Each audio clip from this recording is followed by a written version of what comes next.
Let us enter a space of gentle inquiry, a space of honesty. Imagine carrying a weight with you through your entire life, one you may not have even noticed. This is not some external force. It is not a story of magic. It is something far more intimate. It is an echo you carry within, a current that flows with your breath, a part of you that has remained in shadow. This unseen part is not a monster, but it has shaped your journey. It resides behind every impulse you cannot seem to master, behind each choice that shifts your path just as you thought the way was clear. Can you sense it? A quiet, persistent presence you cannot quite name, yet it is always there. Have you ever, in a moment of profound quiet, heard a thought that sounds like your own voice, yet feels alien to you? The thought that murmurs, "This will not last," or that connection is an illusion, that your presence is either too much or not enough, and here lies a profound insight. This inner voice does not work against you. Its function is to protect you. Yet, it operates from a place of old pain, and perhaps you have mistaken this pattern of pain for your true nature. You have grown accustomed to living near a quiet state of overwhelm, repeating cycles that hold you back. You might find yourself turning away from the things you cherish, seeking quiet in numbness, or presenting a calm surface while a deep current within you asks you to pause, to simply be still. Have you ever wondered about the things you do when no one is watching? Why you drift into difficult thoughts that you never speak aloud? Why you follow pathways that you know do not serve you, even when you see the erosion they cause? This is not a failure of will. It is not a sign of being broken. It is a signal. It is a communication from a part of you that has been waiting for so long. It has to grow louder because your spirit can no longer be sustained by simple fixes. And now, I will share a perspective you may find illuminating. If you have always felt that you experience the world differently, that things affect you with great depth, that your inner life is a vast and shifting landscape, it is because your awareness is not common. It is uncommonly vast, profoundly sensitive, and this can be a challenge, not for you, but for the world around you. Because a presence like yours is deeply felt. People may sense your depth before they even see you. Your very stillness can be unsettling to others. It invites them into a space of reflection. It may stir things within them because you carry a sense of truth, a stillness that many have learned to build noise over, a truth they may have forgotten exists within themselves. And this is a truly transformative realization. This energy, this sensitivity, this depth, they are not flaws in your design. They are sacred alarms, messengers indicating that a vital part of your own being has been asking for your attention. And instead of listening, you may have soothed it with activity. You have built busy lives to quiet the mind. You have filled your days with sound so as not to hear the powerful, quiet wisdom of your own deeper self. But it does not depart, because it is not something to be removed. It is something to be integrated. And the more it is denied, the more it may express itself as compulsions, as attachments, as turbulent relationships, as a constant hum of unease, as actions you do not understand, but cannot stop. Because this is the hidden part of you, seeking your attention in order to guide you home. And do you know the most subtle part of this journey? That no one taught you to see your pain as a teacher. You were taught to quiet it, to feel shame for it, to cover it with tasks, and to silence it with simple affirmations. But you are here, and this quiet part has not left. In fact, it is with you now, observing, waiting not to cause ruin, but for you to finally turn your gentle awareness toward it. This journey is not for those content to remain on the surface. It is for those who, like you, have begun to sense that the very things that challenge them are also their greatest guides. We are not here to discuss simple remedies or fleeting motivation. We are going to walk into the landscape that few dare to explore: your cycles, your impulses, your fears, your desire for harmony, your feeling of lack, your deep well of feeling. We will learn the quiet language of your inner world, because your inner world is not random. It has its own nature. It is ancient, and it is wise. Your discomfort is not your adversary. It is your compass. Do you have the courage to look at what you have long turned away from? Because once you see it with compassionate awareness, you cannot unsee it. And then you must choose. Will you continue to walk away from yourself? Or will you light a candle and journey into the quiet rooms within, where you have stored everything you truly are? Because it is only there, among the quiet echoes of what you have disowned, that your true strength awaits. Still, deep, vast, and ready for your gentle gaze. Let us now explore this further in a clear and flowing way. Staying connected to this central stream of thought, let's speak of something that is rarely acknowledged, how demanding the path of awareness can be. I am not speaking of a moral compass or knowing what is right or wrong. I am speaking of that pure, unfiltered consciousness that invites you to see yourself truly, the kind that leads you to question the flow of things, even while others seem to float on the surface without a care. And yes, I understand it can be depleting, because when you see with great clarity, you also feel with great depth. And when you feel so deeply, you begin to build ways to hold it all so you do not overflow. The difficulty is that these very structures can be the same ones that disconnect you from your own heart. Have you noticed how this unfolds? You begin to act in ways that are a mystery even to yourself. You retreat into solitude without reason. You become attached to things that bring no real nourishment. You step back from an open door just as things seem to be aligning. But beneath all of this, there is no disorder.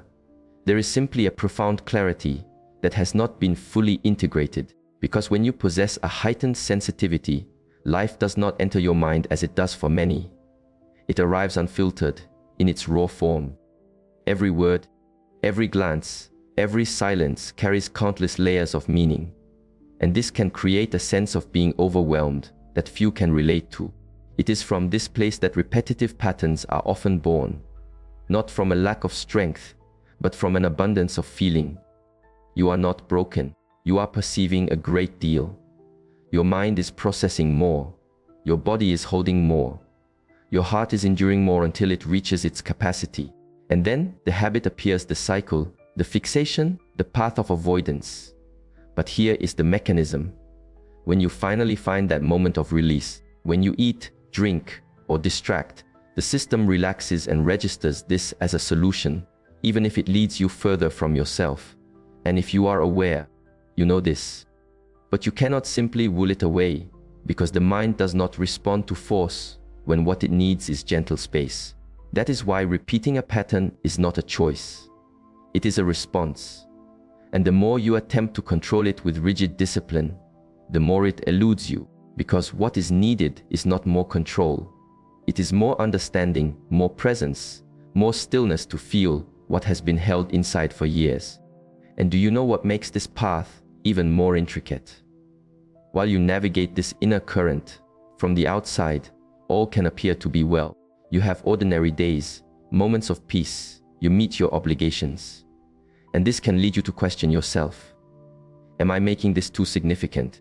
Am I too serious? Why does the world touch me so deeply if my life, on the surface, is fine? That is the subtle illusion. The self-doubt you build when you begin to distrust your own experience. But pain does not require our permission or justification to exist. It simply is. And that is enough. Now, listen with an open heart, because this is important. The deeper your capacity for emotional awareness, the more refined your methods of hiding from yourself can become. You may no longer need obvious distractions. Sometimes it is enough to fill your life with responsibilities, to care for everyone except yourself, to analyze every feeling, to say, I have already worked through that, when in truth you have simply covered it with layers of intellectual understanding. The ways you escape may become more elegant, but they are just as effective at keeping you from yourself. And here we arrive at the most profound aspect of this.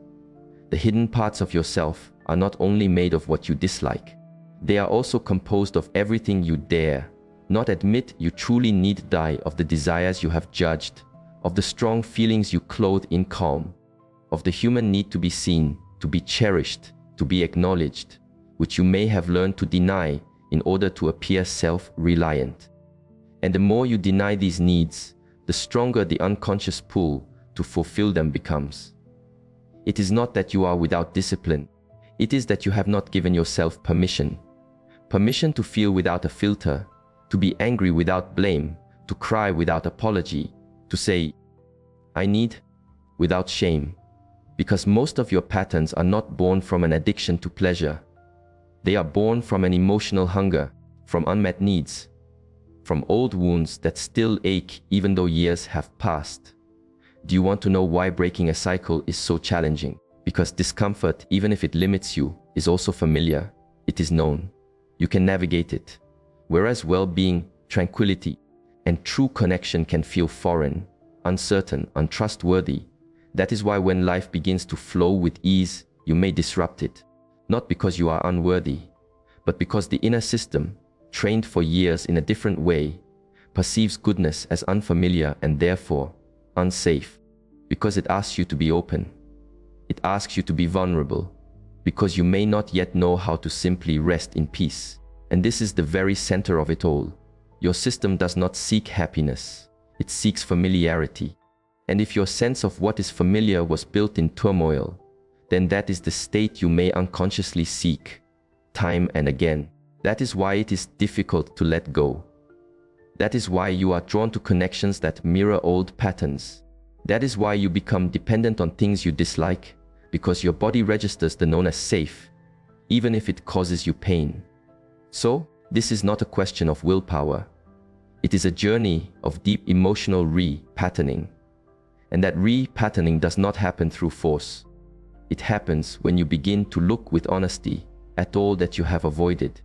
When you start to build inner sanctuaries where you can feel without needing to hide. When you cease trying to prove your worth and instead begin to ask, what part of me is asking to be seen? What feeling am I denying? What impulse am I judging so harshly that I am unintentionally giving it strength? Your sensitivity, your intensity, your capacity to feel the world so deeply are not errors in the system. They are the legacy of a mind that had to learn how to survive in a world that was not always gentle. And now, that same system is asking you for something new, not to simply survive, but to heal, to integrate, to return to yourself without masks, without pretense, without justification, with all the rawness, feeling, tenderness, and quiet wisdom that this entails. Because in the end, the only truly profound act is the courage to be yourself without anesthetic. And that is the most difficult journey, but also the only one that can truly set you free. And just when you begin to understand that the key is not to erase your impulses, but to understand them, another truth appears that shifts your perspective entirely. You are not only working with your own emotions, you are also carrying feelings that are not yours, unseen emotional inheritances, burdens that did not begin with you, but that can end with you, if you decide to do the work. Because, and this may feel profound, many of the feelings that overwhelm you were not born in your own life story, but in the stories of your parents, your grandparents, your ancestors. And the deepest part is that this is not stored in your mind, but in your body. That unease that arises for no clear reason, that profound sorrow you cannot trace, that feeling of guilt that comes when you choose your own path. Sometimes these are not yours. They are quiet loyalties you adopted without awareness, as if your body became a vessel for the unspoken emotions of your lineage. This is not something they teach in school, nor is it found in simple books on happiness. But you carry it within you. You feel its truth every time you try to move forward, and an invisible current pulls you back. Has this ever happened to you? You decide to make a genuine change. You start to care for yourself, to set gentle boundaries, to say no with compassion. And suddenly, you feel a deep discomfort, as if you are breaking a silent promise, an agreement you don't recall making. This is what we can call emotional memory. And it exists not only in your personal history, it is woven into your lineage, in how your family learned to survive, how your role models repressed, quieted, and endured. You inherited that way of being in the world. And now, when you try to walk a different path, Your inner system registers it as a danger. And it is here that many turn back, because they believe that discomfort means they are doing something wrong, when in truth it means they are becoming free. Change does not always feel like liberation at first. It can feel like leaving something behind, because you are breaking silent contracts that maintain the difficult, yet familiar, balance. That is why moving forward can feel painful. Not because you are on the wrong path, but because you may be the first in your line to choose this path. And that requires courage. You may feel alone. You may feel that others do not understand. You may even feel as if you are losing your way. But it is not chaos. It is renewal. It is evolution. It is a deep cleansing of the emotional stream. And no one may applaud you for this. No one may notice. But you feel it. You know it. You experience it in your own being. So what can you do when everything you thought you were begins to fall away? The first step is to understand that this is not an ending. It is a beginning. The precise moment when your identity begins to form around what is true, around who you are, not who you were taught to be. And here begins another, equally important journey, rebuilding your relationship with yourself. But not a superficial one based on accomplishments, praise, or the approval of others. I mean a deep inner stillness. One based on knowing yourself with compassion and always choosing yourself. One that does not falter when you make a mistake. One that holds you when no one else can. And here we come to the most interesting part. Most of us hold a self-image created from the way others saw us, our parents, our teachers, our partners, our friends. And over time, that image can become a structure that confines us, because we begin living to uphold it, not out of self-love, but out of a fear of disappointing others. And that is the next great step, to allow that image to dissolve, to stop trying to be the person others expect you to be, and to begin being the person you truly are. It is not simple, because that image is often tied to your sense of worth. If you learn that you are valued only when you care for others, when you are quiet, when you do not cause disruption, when you achieve, then every time you prioritize your own being, you may feel a sense of guilt. But this guilt is an illusion. You owe no one an apology for being you. You are not here to maintain the emotional equilibrium of others at the cost of your own well-being.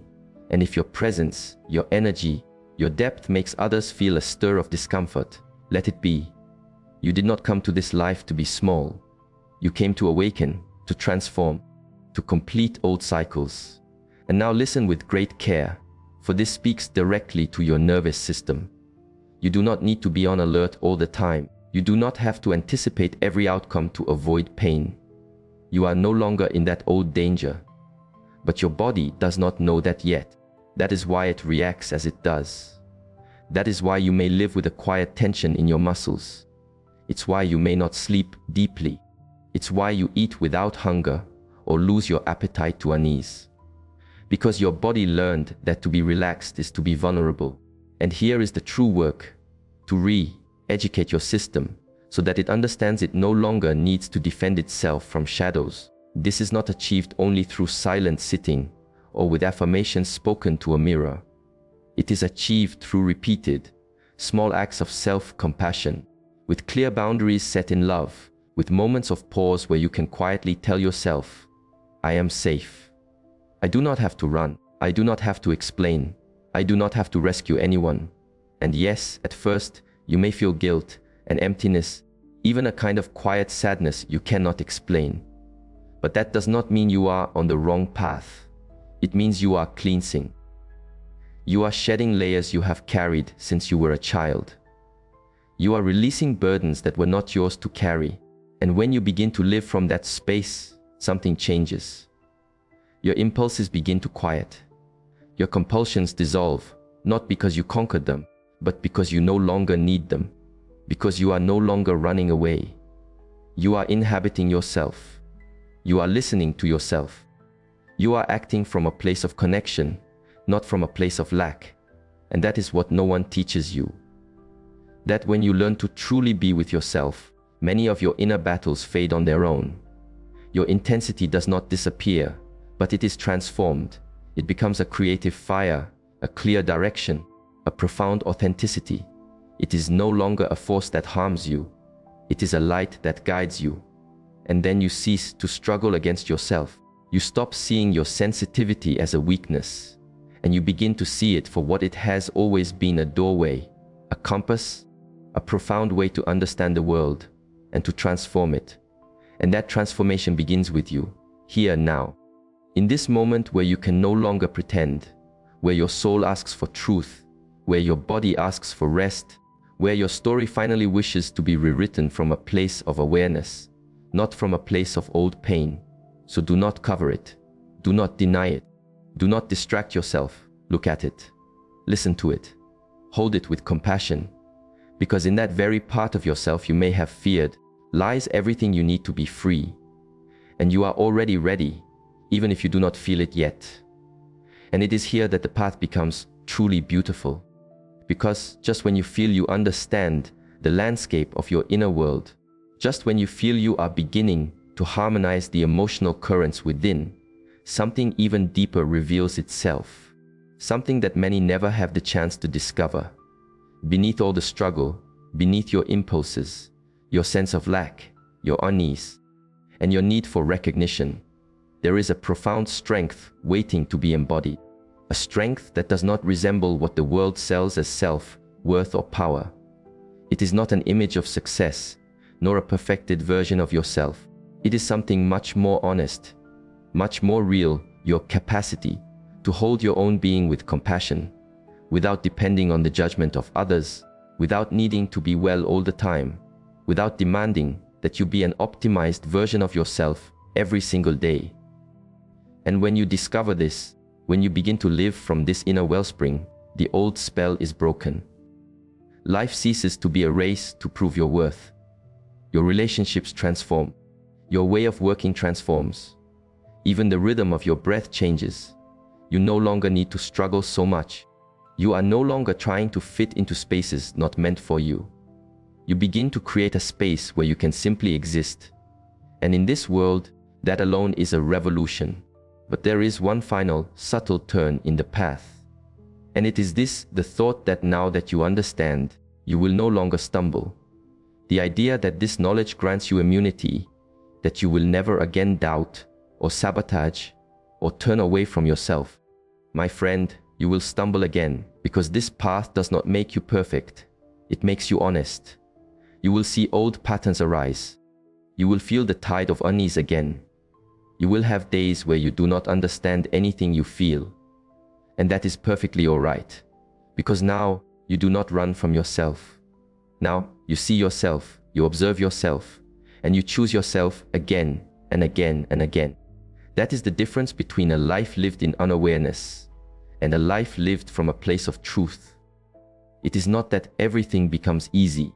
It is that you stop demanding of yourself that you must always be well in order to deserve love, respect, or rest. It is that you give yourself permission to be human, whole, complex, intense, and free. And here we come to the final insight, the one that can only be understood by those who have walked this far. The hidden part of you is not what holds you back. The hidden part of you is what is pushing you to awaken. Every time you feel overwhelmed, every time you feel you have reached a limit, every time you feel you cannot go on, it is not an ending. It is your being saying, "Enough of ignoring me. Listen to me. I need to heal." And when you finally do, when instead of numbing yourself you decide to breathe with what is, that is when your inner transformation begins. That is when your true life begins.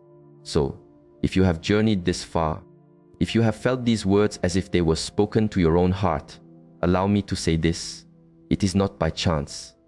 You are ready. You are on the very edge where something inside of you no longer wishes to turn back. And if this time together has stirred something within you, if it has offered a light, a truth, or even the gentle nudge you needed, I invite you to continue this journey. Join our community, not for my sake, but for your own. Because here, we will not remain on the surface. We will continue to explore, to sit with, and to illuminate the path that others may not dare to walk. and I would be honored to read your reflections in the comments. If you feel a true connection to this message, perhaps share one word about your own journey. That way, I will know you have arrived here, that you are no longer turning away, that you are awake. And now I will take my leave. But not with a simple phrase or a typical conclusion. I leave you with a gentle question, one that may illuminate your path far more than any advice. Who could you become if you were no longer at war with yourself? We will meet again in the next moment of stillness or in your next awakening. The choice, as always, is yours.